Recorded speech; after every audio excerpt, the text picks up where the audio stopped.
अपने वीडियो में डिकोड कर दूंगा, रिसर्च की है, सच बोलूँगा, कुछ नहीं छुपेगा, इन सब का दावा करने वाला इंसान पूरे वीडियो में सिर्फ main versus women and main versus women करता रहता है। ये सब चीज़ें ना हम बचपन में किया करते थे। जब हम स्कूल में थे ना, तो कौन जीतेगा, लड़का जीतेगा या लड़की जीतेगी, मॉनिटर कौन बनेगा, लड़का बनेगा या लड़की बनेगी, ये सब चीज़ें ना स्कूल में किया करते थे। लेकिन जैसे जैसे इंसान बड़ा होता है ना, तो वो मेच्योर बन जाता है। फिर वो मेन वर्सेस वुमेन नहीं करता रहता है, वो सच या गलत देखता है कि किसके साथ गलत हो रहा है, किसके साथ सही हो रहा है, वो सब देखता है। वो मेन एंड वुमेन नहीं देखता है। और अभी ना ऑडियंस बहुत आगे चली गई है सर। आप जिस ज़माने में जी रहे हो ना, 43 की उम्र है आपकी, जिस ज़माने में आप दे रहे हो, मुझे नहीं पता आपके साथ क्या हुआ है। माइट भी आपको लड़कियों ने बहुत चप्पल से मारा होगा और आपको याद नहीं होगा कि कौन कौन सी लड़कियाँ हैं जिनके चप्पल आपने खाई होगी। इसलिए आपको जो भी औरत दिखती है उस पर खुन्नस निकालनी होती है। अपूर्वा के वीडियो में अपूर्वा ने बोला है कि उसके साथ जो भी हो, उसने पूरी स्टोरी तो बता दी है, लेकिन जब वो मम्मी वाला पार्ट आया था तो वो शायद थोड़ा सा रोने लग गई थी उसमें। तो इसने बोला sympathy card, mother card, father card, ये सब कर रही है। मगरमच्छ के आंसू, कितना ग्लिसरीन डाला तुमने अपने आंखों में जो तुम्हें इतना रोना आया, मुझे भी बोल दो ना, मुझे भी रोना है, ये सब। मैंने ग्लिसरीन ऑर्डर करी है और अपूर्वा से पूछा भी मैंने कितनी लगी थी ग्लिसरीन, बता ही नहीं रही है वो। अरे यार, मतलब थोड़ा तो सेंस, मुझे इसको क्या लगा था पता है क्या, कि मैं लड़का हूँ और लड़की के खिलाफ बोल दूंगा तो लोग बोलेंगे भाई मैं कितना सिग्मा मेल हूँ, देखो मैं कितना कूल हूँ। भाई नहीं, तो गधा लग रहा है, पूरा का पूरा गधा लग रहा है अपने वीडियोस में। मैंने पूरी रिसर्च की है और मैंने रिसर्च करके अपूर्वा का पूरा सच निकाला है। और सच के नाम पे इसने और रिसर्च के नाम पे इसने सिर्फ एक स्क्रीनशॉट लगा दी।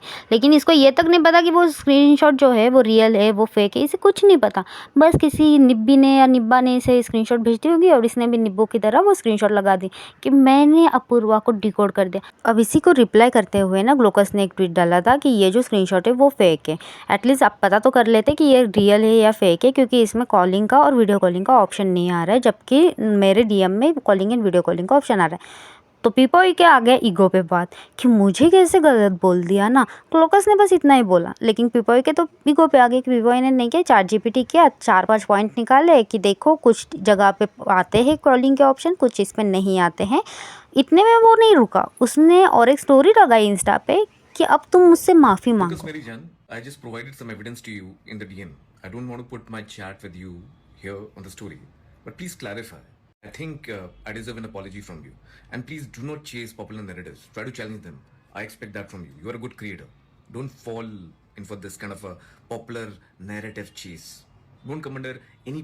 इसके बाद ग्लोकस की तरफ से भी एक स्टोरी देखने को मिलती है। पहली बात जो आपने ट्वीट में लिखा है कि वीडियो कॉलिंग या फोन का ऑप्शन दे डोंट अपीयर अगर आप डीएम को एक्सेप्ट ना करो तो। वेल, अपूर्वा से मैंने कभी डीएम में बात नहीं किया है और ना ही उसने मेरा डीएम कभी एक्सेप्ट किया है, तो मेरे को क्यों दिखा रहा है? ऑल्सो अगर उस बंदे को अपूर्वा ने डीएम भेजा है और उसने रिप्लाई भी किया है, तो इजंट इट ऑब्वियस कि वो ऑलरेडी अपूर्वा के डीएम में घुस चुका है, विच मीन्स अगर आपके लॉजिक से देखा जाए तो उसके पास वीडियो कॉलिंग और फोन कॉलिंग का फीचर ऑलरेडी अवेलेबल रहना चाहिए। इवन आज ही आपने किसी का स्क्रीनशॉट पोस्ट किया है, आप एक बार चेक करना, आपने उस अकाउंट का रिक्वेस्ट एक्सेप्ट नहीं किया है, बट स्टिल वो आपको ऑडियो कॉल कर पा रही थी। आपने हमारे चैट का स्क्रीनशॉट भेजा, वहां पर मेरे यूजर नेम के बगल में आपको फोन या वीडियो कॉलिंग का फीचर नहीं दिख रहा था। ऑल्दो मेरे दूसरे अकाउंट से जब मैंने अपने प्रोफाइल का डीएम खोला तो मेरे को दिखा रहा था। लेट्स जस्ट से कि आपको वो दिख नहीं रहा है option, okay it's cool. What about the time दो? इंस्टाग्राम पर अगर आप किसी को पहली बार मैसेज करते हो तो आपको ऊपर टाइम या डेट मेंशन हुआ दिख जाता है। आपने जो अपूर्वा को मैसेज किया,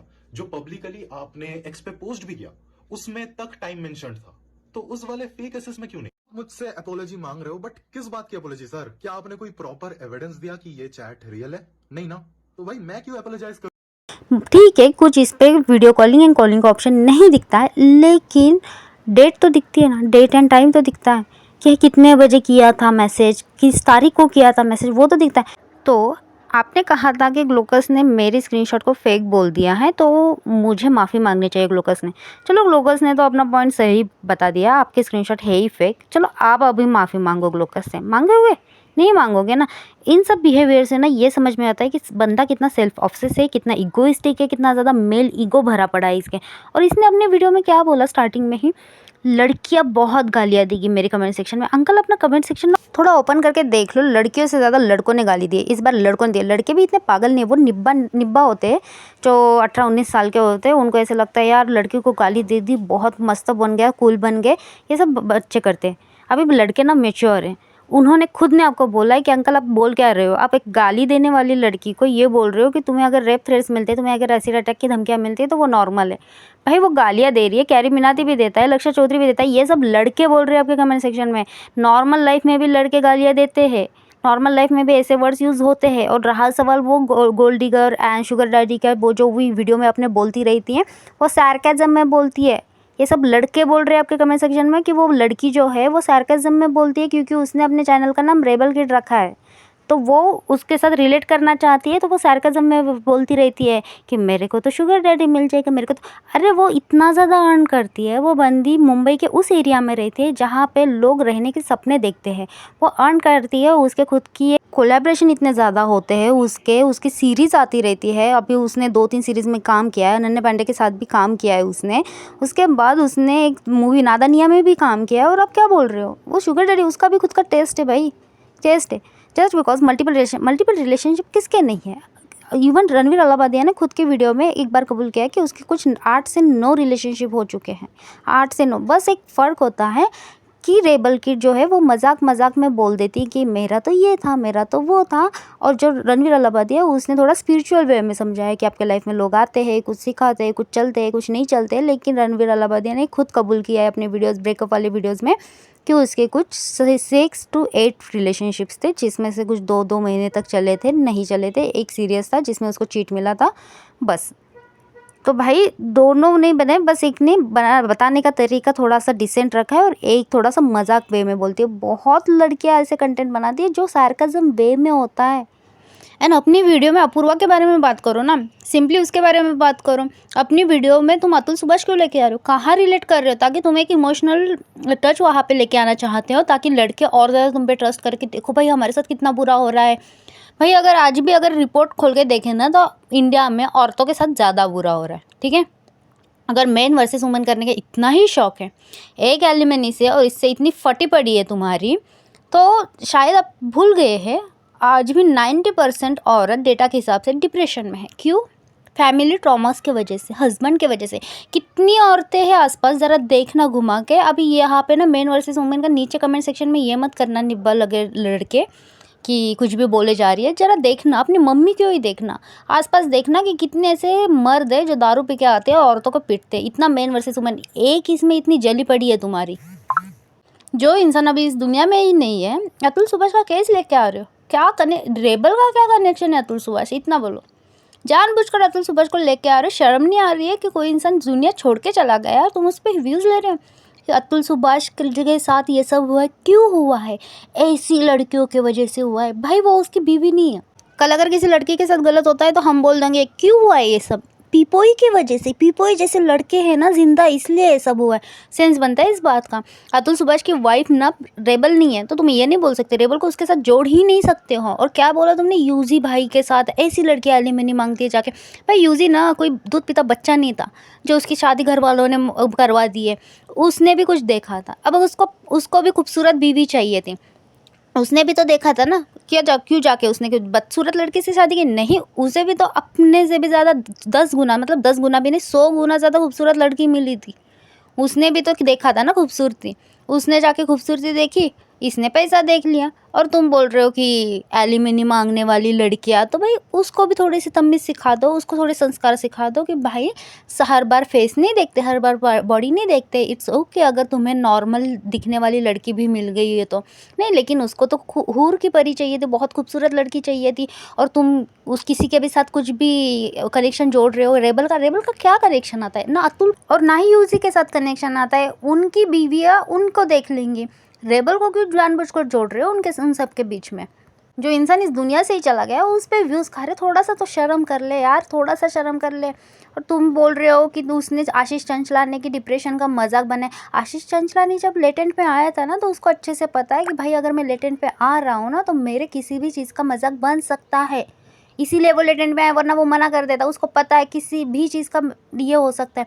और तुम्हें आशीष के लिए बुरा लग रहा है, तुम्हें उस लड़के के लिए भी बुरा लग रहा था जो सेंसेशन वाला पार्ट बोला, और तुम्हें बुरा नहीं लग रहा है रेबल के लिए, क्योंकि वो लड़की है ना, मैन वर्सेस वुमेन करना है। मैन कुछ भी आके बोल दे चलेगा, मैन प्राइवेट पार्ट के सेंसेशन के बारे में बात कर दे चलेगा, लेकिन उसके खिलाफ किसी लड़की ने बोला, आवाज़ कैसे उठा दी ना लड़की ने। जय ने तेरे लिए एक वीडियो बनाया तो तू धमकी दे रहा है, और ऊपर से बोल रहा है कि इसको धमकी मत समझना, लेकिन देखना तुम्हारे साथ क्या होगा। अरे तुम एक हेट नहीं बर्दाश्त कर पा रहे हो अपने, और तुम रेबल से ये एक्सपेक्ट करते हो कि वो बर्दाश्त करे ये सब। क्यों करे बर्दाश्त? और देखो ही मत ना जाके, तुम देखते ही क्यों? रेबल को सर्च ही क्यों कर रहे हो तुम? अपने उम्र की औरतें देखो। जय ने सही बोला था, सही बोला था जय ने। मैं तो कम्प्लीटली एग्री हूँ, मैं उसकी क्लिप लगा रही हूँ, मैं कम्प्लीटली एग्री हूँ जय के साथ। बाकी सब आपको जय के चैनल पे जाके देख लेना। जो लेटेंट वाली चीज के पीछे तुम इतना बड़ा पतंगड़ क्रिएट कर रहे हो, जो बंदा जो सामने गया बोलता है वजाइना में सेंसेशन, उसको तुम लोगों ने क्या बोला आज तक? उसको तुम में से कितने लोगों ने जाके गाली बकी? अच्छा तुम्हारी दिक्कत है, यहाँ पे एक बंदा लिखता है तो वो रो क्यों रही थी? Because you guys are never gonna realize how it feels जब तुम्हें हजारों लोग गाली दे रहे हो, जब it feels like the whole world is against you. You guys will never realize, क्योंकि and I hope you never do, because you are never gonna be in that situation. तो तुम्हें बस लगता है कि कैमरे के सामने रोना was a fucking drama, but it wasn't, bro. It wasn't. It doesn't have to be. भाई पीपॉय को क्या पता है? पीपॉय को क्या पता है? मेरे को बताओ। हैं? पीपॉय को कभी आज तक आके कोई जोक मारना पड़ा है? पीपॉय को आज तक कभी कंटेंट बनाना पड़ा है? हाँ, जो उसको पता होगा उसको आज तक कभी कंटेंट बनाना पड़ा है? जस्ट बिकॉज़ उसने कभी कंटेंट नहीं बनाया मेरी नजरों में जो बंदा आता है ऑनलाइन और मोस्ट पॉपुलर ओपिनियन की साइड लेता है और उस पर एक वीडियो बना देता है ताकि उसको पैसे मिल जाए, it's not making content bro.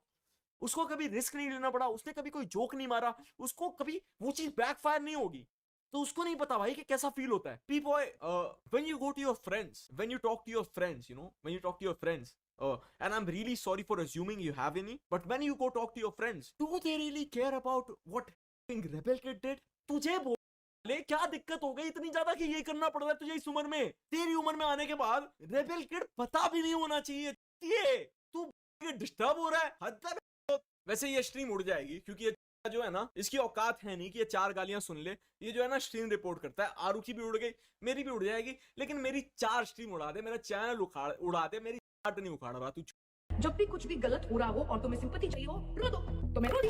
My only passion is money and I hate working. अगर कोई मेरे मुंह पे 10 करोड़ रुपए फेंक के मारना चाहता है, टू बी देयर। अच्छा, अतुल शिबाश का यहाँ पे क्या लेना देना था मेरे को बता दे। A dead man means nothing to you, right? He means nothing to you, right? He only means the views that you're gonna get out of this, right? A dead man, you can't let him rest. You have to use his video to get views, right? You will use his clips to form a narrative about the Rebel Kid. What does the Rebel Kid have to do with Atul Subhash? मेरे को एक बात बता, तूने ये video में क्यों and इस वीडियो के बाद भी पीपॉय वही सारा ड्रामा मैं तुम्हें दिखा दूंगा कैसा होता है सब कुछ वगैरह। मतलब खुद पे कुछ भी बर्दाश्त नहीं करता, लेकिन दूसरों से एक्सपेक्ट करता है कि तुम लोग ये सब बर्दाश्त करो। अरे जो इंसान एल्विश यादव और स्ले पॉइंट के टाइम पे, जो स्ले पॉइंट के इतनी गंदी वीडियोज़ और फोटोज़ शेयर किए थे, उस टाइम पे जो ये बोलता है कि हाँ इसने भी तो किसी को गलत बोल दिया था तो अभी ये बर्दाश्त कर रही है, इसमें एल्विश की कोई गलती नहीं। अरे जो एल्विश को डिफेंड कर सकता है उस वाले पॉइंट में, उससे क्या ही एक्सपेक्ट करेंगे।